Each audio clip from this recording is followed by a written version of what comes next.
Here's one that's a little tighter. So I'm just going to try to find one that's green. It got frost too. So we had some frost damage here for sure. So this is not looking good. Wait, No, three for three, yeah, and we haven't found one that could produce a fruit yet. The outlook for farmers across the Golden Horseshoe is looking uncertain. A mild winter and early spring have left the entire Niagara region pretty much in full bloom. Jack Romanoli is a grower near Beamsville. Right now on his farm, rhubarb, cherries, plums, peaches, and nectarines are coming into bloom. While it may look beautiful, he says his farm typically wouldn't look like this until about Mother's Day, and these trees have been flowering for a week.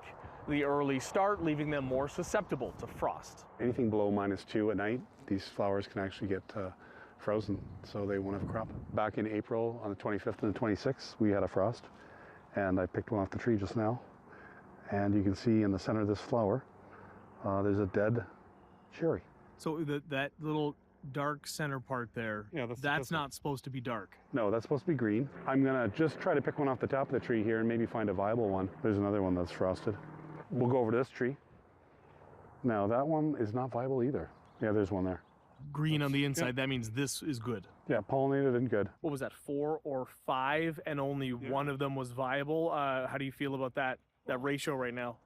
Yeah, it gets you trying to figure out how to plan your summer, right? One of the rules of thumb with the farmers is, of course, they need about 35 days of ground cover with snow to have healthy carbon dioxide exchange into the ground. Meanwhile, the president of the Halton Region Federation of Agriculture says long, cold winters are also good for pest control, and that closer to the city, we didn't have much snow to melt come the spring, leaving local water tables low, increasing the likelihood of drought.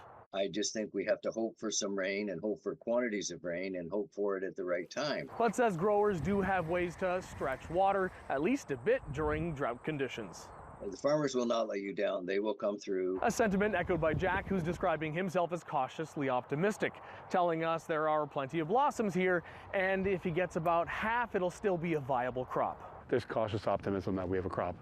It's so early to know. He adds we should have a clearer picture by the first week of June. Near Beamsville, David Zura, City News.